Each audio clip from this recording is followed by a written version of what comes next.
വളരെ ചുരുക്കം ആൾക്കാരിൽ കണ്ടുവന്നിരുന്ന തൈറോയ്ഡ് കംപ്ലയിൻറ്റ് ഇന്ന് ഏകദേശം 42 മില്യൺ ആൾക്കാരിൽ എത്തി നിൽക്കുകയാണ്. നമ്മുടെ ക്ലിനിക്കിൽ ഓരോ ദിവസവും ഓരോ പുതിയ കംപ്ലയിൻറ്റുമായിട്ട് പേഷ്യൻസ് വരും. മിക്കപ്പോഴും വരുന്ന ഓരോ കംപ്ലയിൻറ്റുകൾ പറയുന്നത് സ്ത്രീകൾ അവർ പറയുന്ന ഒരു കാര്യമാണ് മുടി കൊഴിച്ചിൽ, അല്ലെങ്കിൽ അവർക്ക് മെൻസ്ട്രൽ ഇറഗുലാരിറ്റീസ് ഉണ്ട്, അതുപോലെ തന്നെ വീക്ക്നെസ് ഒക്കെ പറയുന്നുണ്ട്. അപ്പം ഈ മെയിനായിട്ടും നമ്മൾ അവരോട് തൈറോയിഡും കൂടെ ചെക്ക് ചെയ്ത് നോക്കാൻ പറയാറുണ്ട്. ഈ തൈറോയിഡ് ചെക്ക് ചെയ്യുമ്പോഴാണ് അവരുടെ ഈ T3, T4, TSHൻ്റെ ഒക്കെ ലെവൽ നമ്മൾ മനസ്സിലാക്കി അവർക്ക് ഏത് കാറ്റഗറിയിൽ വരുന്ന തൈറോയിഡ് കംപ്ലയിൻ്റ് ആണെന്ന് നമുക്ക് മനസ്സിലാക്കാൻ കഴിയുന്നത്. അപ്പോൾ ഈ വീഡിയോയിലൂടെ നിങ്ങൾക്ക് ഹൈപ്പർ തൈറോയിഡിസത്തിൻ്റെയും ഹൈപ്പോ തൈറോയിഡിസത്തിൻ്റെയും എന്തൊക്കെ സിംറ്റംസ് ആണ് കൂടുതലായിട്ട് കാണുന്നത്, അതുപോലെ തന്നെ ഈ തൈറോയിഡ് കംപ്ലയിൻ്റ് ഉള്ള ആൾക്കാരിൽ എന്തൊക്കെ ഡയറ്റാണ് നിങ്ങൾ അപ്രോച്ച് ചെയ്യേണ്ടത്, എല്ലാ തൈറോയിഡ് കംപ്ലയിൻറ്റുകൾക്കും സർജറി ആവശ്യമുണ്ടോ എന്നൊക്കെ ഉള്ളതിനെക്കുറിച്ച് ഞാൻ വിശദമായിട്ട് പറയാം. ഞാൻ doctor Harsha, consulting homeopath, doctor Hisham's health care Calicut.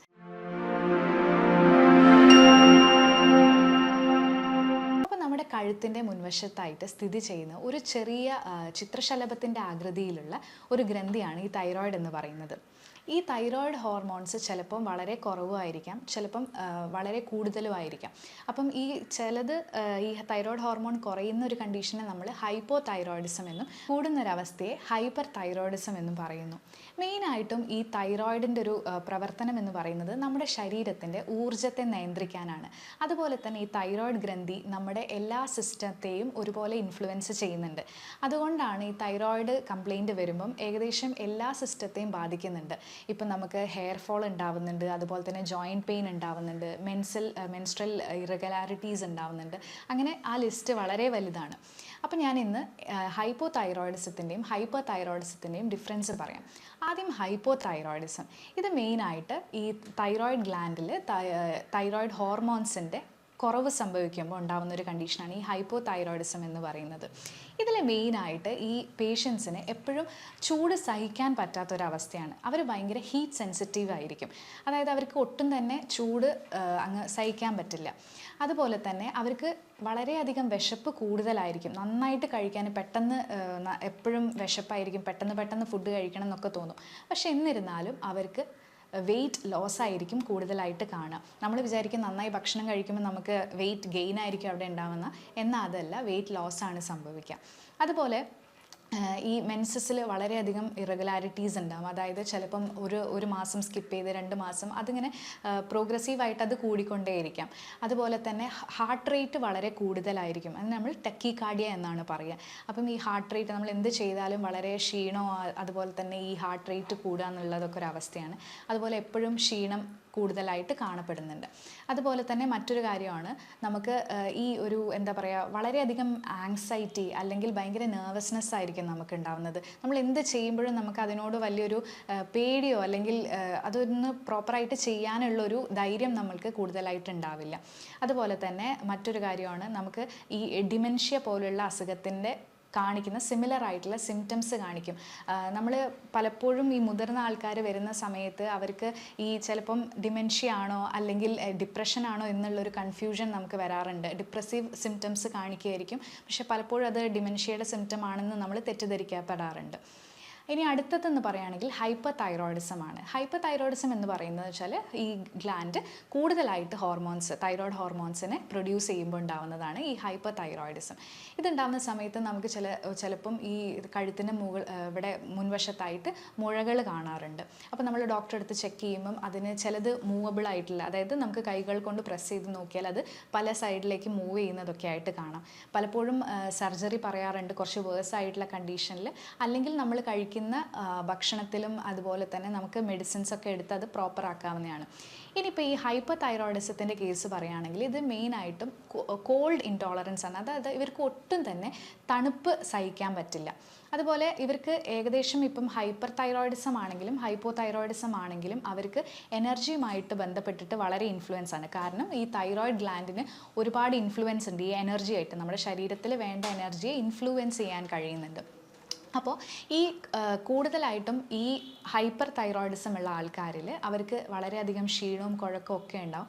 അതുപോലെ തന്നെ അവരുടെ സ്കിൻ എന്ന് പറയുന്നത് ഭയങ്കര ഡ്രൈ ആയിരിക്കും. നമുക്ക് ജസ്റ്റ് കൈ ഒന്ന് വരഞ്ഞു നോക്കിയിട്ടുണ്ടെങ്കിൽ അവിടെ ഒരു വൈറ്റ് പാച്ച് പോലെ വരുന്നത് കാണാം. അതുപോലെ തന്നെ മറ്റ് ഹൈപ്പോ പറഞ്ഞ പോലെ തന്നെ നമുക്ക് ഇതിലും മുടി കൊഴിച്ചിൽ കാണാം, മെൻസസ് പ്രശ്നങ്ങൾ ഉണ്ടാവും, നമുക്ക് എപ്പോഴും ജോയിൻറ്റ് പെയിനുകളൊക്കെ ഉണ്ടാവുക.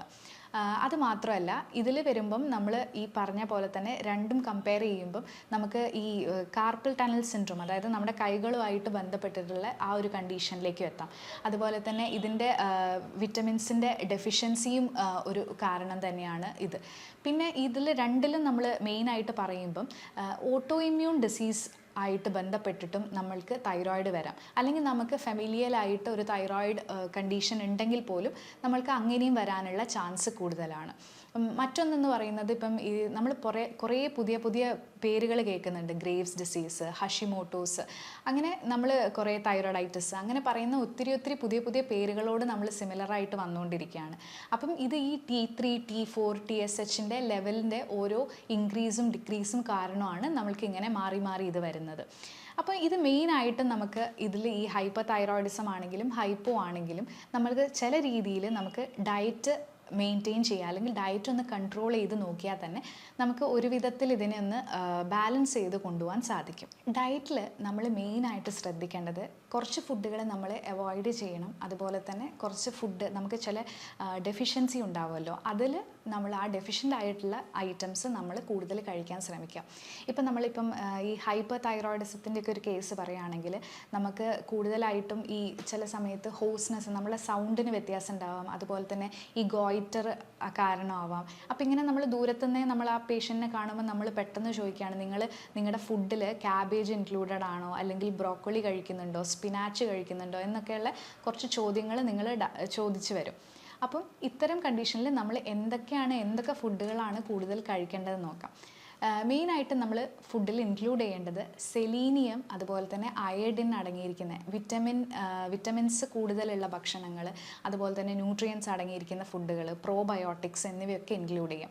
നമുക്ക് മെയിനായിട്ടും ഗ്രീൻ ലീഫി വെജിറ്റബിൾസ് തന്നെ, എല്ലാ ഗ്രീൻ ലീഫി വെജിറ്റബിൾ, ഇപ്പം സ്പിനാച്ചൊന്നും നമ്മൾ അധികം രീതിയിലായിട്ട് കഴിക്കരുത്, എന്നാൽ നമുക്ക് കുഴപ്പമില്ലാത്ത രീതിയിൽ അതും ഇൻക്ലൂഡ് ചെയ്യാം. അതുപോലെ തന്നെ നമുക്കിപ്പം സെലീനിയം അടങ്ങിയിരിക്കുന്ന, അതല്ലെങ്കിൽ അയോഡിൻ അടങ്ങിയിരിക്കുന്ന ഉപ്പൊക്കെ നമ്മളിപ്പം കൂടുതലായിട്ട് മാർക്കറ്റുകളിൽ അവൈലബിൾ ആണ്. അതുപോലെ തന്നെ ചെറു മത്സ്യങ്ങൾ നമുക്ക് കഴിക്കുന്നത് നല്ലതാണ്. പിന്നെ നമുക്ക് മെയിനായിട്ടും അവോയ്ഡ് ചെയ്യേണ്ട ഒരു കാര്യം എന്ന് പറയുന്നത്, നമ്മൾ ഈ വീറ്റ് ആയിട്ടുള്ള, അതായത് ഗ്ലൂട്ടൻ കൂടുതലുള്ള, ഇപ്പം പാസ്ത അല്ലെങ്കിൽ വീറ്റ് ബേസ് ആയിട്ടുള്ള നമ്മൾ ചില സ്നാക്സുകളൊക്കെ ഉണ്ടല്ലോ, അത് കൂടുതൽ കഴിക്കുമ്പോഴൊക്കെ ഇതിന് ചെറിയ രീതിയിൽ നമുക്ക് പ്രശ്നം വരും. അതുപോലെ തന്നെ ഈ ഗോയിട്രോജൻസ് ആയിട്ടുള്ള ഫുഡ്, അതായത് ഈ ക്രൂസിഫറസ് ഫാമിലിയിൽ വരുന്ന കുറച്ച് വെജിറ്റബിൾസ് ഉണ്ട്, അതായത് ഈ ക്യാബേജ്, ബ്രോക്കോളി, പിന്നെ ഈ സോയൻ്റെ കൂട്ടത്തിലുള്ള സോയ പ്രൊഡക്റ്റുകൾ, ഇതൊക്കെ നമ്മൾ അവോയ്ഡ് ചെയ്യേണ്ടതാണ്.